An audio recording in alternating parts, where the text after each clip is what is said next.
सभी भक्तों को मेरा नमस्कार। करौली सरकार की जय। आज की वीडियो स्टार्ट करते हैं। आज का जो हमारा टॉपिक है, बात होने वाली है बंधन के बारे में।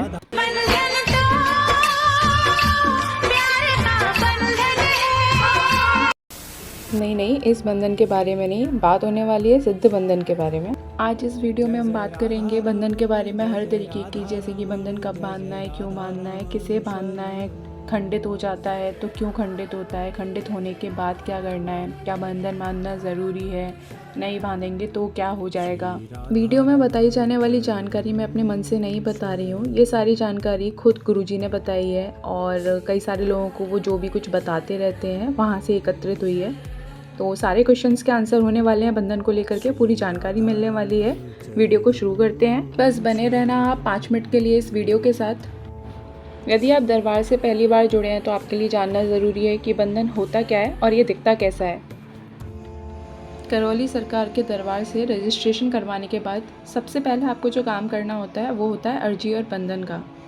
अर्जी माता बाबा को लगाई जाती है, 100 रुपये की आती है, जिसमें आपको कुछ चूड़ी, चुनरी, नारियल और पूजा का कुछ सामान मिलता है। पहले आप बाबा के दरबार में जाते हो, वहाँ से पंडित जी आपको सामान वापस करते हैं। उस सामान को लेकर के आपको माँ के दरबार में जाना होता है। वहाँ से आपको प्रसाद और कुछ सामान मिलता है जिसे आपको अपने पास रखना होता है। प्रसाद आप खा लेते हैं।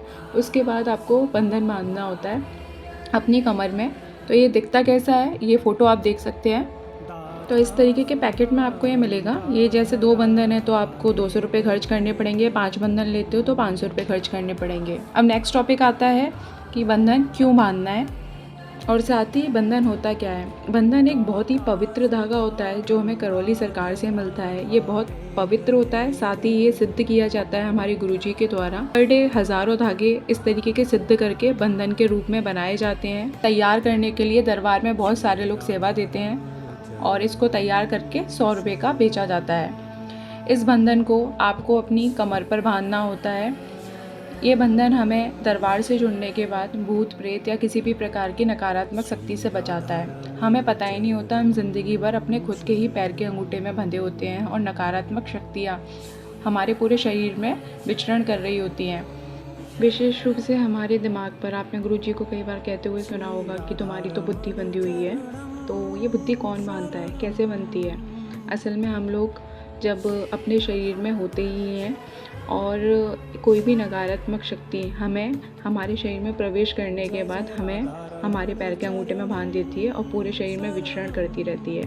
तो इस तरीके से वो हमारे दिमाग पर कब्जा करके रखती है और हमें लगता है कि सारे काम हम कर रहे हैं, जबकि हम नहीं करते, वो शक्ति सारे काम कर रही होती है और इसलिए हमारे सारे काम खराब होते हैं। इस तरीके से आप समझ ही गए होंगे कि बंधन बांधने से हमें सबसे ज़्यादा फ़ायदा यही होता है कि दरबार से जुड़ने के बाद, अर्जी बंधन करने के बाद हम होश में आ जाते हैं। हमारा दिमाग, हमारी बुद्धि कुछ हद तक काम करने लगती है।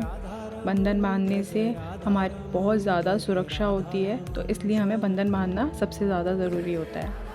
अब नेक्स्ट क्वेश्चन आता है कि हमें बंधन कब बांधना है। जब हम दरबार गए हैं, यदि हम हवन कर रहे हैं तो हम दरबार जाएंगे और वहाँ पर अर्जी बंधन करेंगे। उसी समय हमें बंधन बांध लेना होता है, तुरंत की तुरंत।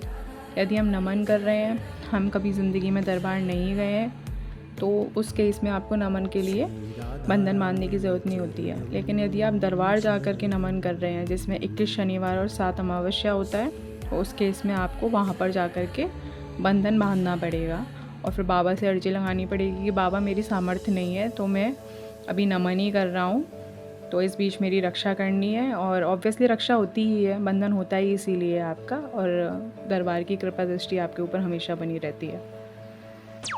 अब नेक्स्ट टॉपिक है हमारा, बंधन कैसे बांधा जाता है, उसका तरीका क्या है। यहाँ पर 2 केस बनते हैं। एक तो ये कि आप पहली बार दरबार गए हो और पहली बार बंधन बांध रहे हो। दूसरा, आप दरबार जाते रहते हो और आपने बंधन बांधा हुआ है। तो दोनों के लिए समझाती हूँ।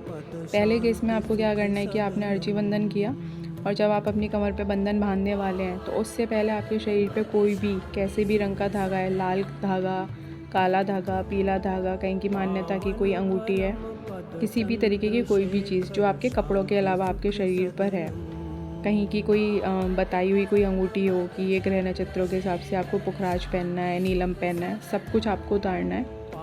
उतारने के बाद आपको अपनी कमर पे बंधन बांधना है 5 बार ओम नमः शिवाय बोलते हुए। ये ज़्यादा ढीला भी नहीं होना चाहिए, ये ज़्यादा टाइट भी नहीं होना चाहिए कि आपके कपड़ों के संग ये उतर जाए। इस तरीके से आपको नहीं बांधना है, थोड़ा सा टाइट रहेगा। 5 बार ओम नमः शिवाय बोलते हुए आप 5 गठान बांध लेंगे। यदि आप दरबार जाते रहते हैं और आपके पास बंधन है, आपकी कमर पे बंधा हुआ है, तो आपको उसे कब चेंज करना है, कैसे बांधना है, वो सब मैं आपको वीडियो में आगे बताऊंगी। अब अगला टॉपिक है बंधन किसे बांधना है। इसका बहुत सिंपल सा आंसर है, जितने भी लोगों को आप अपने डीएनए में रखना चाहते हो उन सभी के लिए एक एक बंधन खरीदना पड़ेगा। जैसे आप अपने डीएनए में 5 लोगों को रखना चाहते हो, 2 लोग दरबार आए हैं तो 2 लोग तो तुरंत की तुरंत बांध लेंगे, 3 लोगों को आप घर पे जाके बांधोगे। ध्यान रखिएगा, जब आप नए होते हैं तो आपको बंधन की आदत नहीं होती है, तो कुछ बंधन एक्स्ट्रा खरीदने हैं। कभी कभी कपड़ों के साथ बंधन नीचे सरक जाता है और वो गिर जाता है, तो इस तरीके से बंधन खंडित हो जाता है। अब नेक्स्ट टॉपिक है बंधन खंडित कब होता है। जैसा कि मैंने अभी आपको बताया कि कपड़ों के साथ गिरने पर बंधन खंडित हो जाता है, या फिर एक बंधन की लाइफ 3 महीने होती है, तो उसके अकॉर्डिंग जब 3 महीने हो जाएंगे तब भी वो खंडित हो जाएगा। कपड़ों के सहारे ही बंधन का आपके शरीर से अलग हो जाना बंधन का खंडित होना कहलाता है। कुछ केसेस में क्या होता है कि बंधन का 1-2 धागा टूट जाता है, बाकी बंधन तो अपनी जगह पर ही रहता है, यानी कि कमर पर ही रहता है। ऐसा बंधन भी खंडित बंधन कहलाता है। किसी की मृत्यु हो गई है और आपका वहाँ जाना ज़रूरी है, आप किसी की उठावनी में जा रहे हो, तब बंधन खंडित नहीं होता है। गुरुजी का कहना है कि आपके खुद के घर में भी किसी का शव हो, मतलब किसी की मृत्यु हो गई हो, उस केस में बंधन को उतार के दूसरा पहनना बिल्कुल भी ज़रूरी नहीं है। आप चाहे तो अपने मन की शांति के लिए पहन सकते हैं कि इस परिस्थिति में बंधन खंडित नहीं होता है। बंधन खंडित सिर्फ 3 ही परिस्थितियों में होता है, या तो वो आपके शरीर से अलग हो जाए, या उसका कोई धागा टूट जाए, या फिर उसको 3 महीने हो जाए, तभी आपको बदलना होता है। अगला क्वेश्चन, बंधन कब तक बांधना है। जिस दिन आपकी पूरी प्रक्रिया ख़त्म हो जाएगी उसके बाद 6 महीने तक बांधना है, और यदि आप वनडे कर रहे हैं तो 3 महीने तक बांधना है।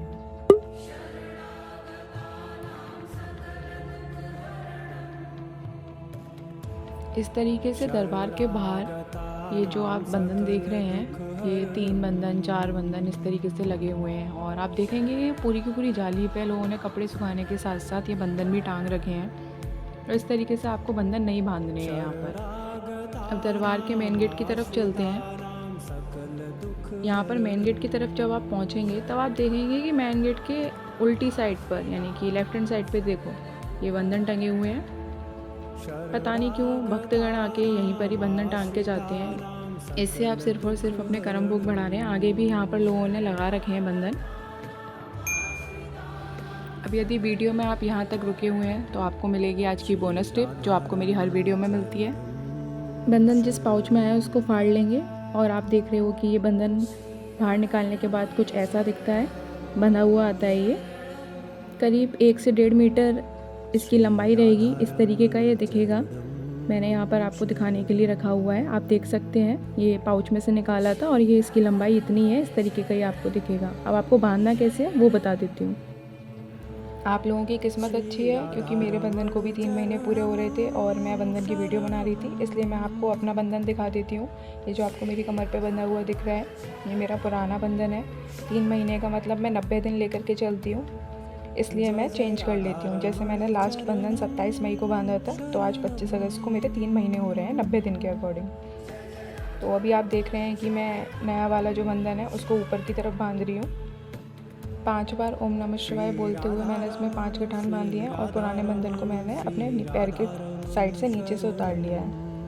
इस पूरी प्रक्रिया में एक चीज़ जो आपको विशेष रूप से ध्यान रखनी है वो ये है कि ये जो आपका पुराना बंधन है वो नीचे रहेगा और नया बंधन उसके ऊपर बांधा जाएगा। और जब आप नया बंधन बांध लोगे और पुराना बंधन तो नीचे है ही, तो उसको उतारना भी नीचे से ही है। और वो यदि नहीं उतर रहा है, आप मोटे हैं या कोई दिक्कत है, तो आप उसको कैंची से काट लो, लेकिन वो नए बंधन को क्रॉस करके ऊपर सिर की तरफ से नहीं निकाला जाएगा। नया बंधन हमेशा वैसे ही रहेगा, पुराना बंधन उसको कभी भी क्रॉस करके सिर की तरफ से नहीं निकालेंगे। इस चीज़ का विशेष ध्यान रखना है। वो या तो पैर की साइड से उतारना है या फिर उसको कैंची से काट लेना है। और इस बंधन को अभी हम खंडित बंधन बोलेंगे, क्योंकि इसकी 3 महीने की उम्र पूरी हो चुकी है। और इसको लेकर के अब किसी जल में प्रवाहित करना है। इसको किसी भी दरबार के आगे या करौली सरकार के दरबार के आगे या फिर अपने पूजा घर में नहीं रखना है।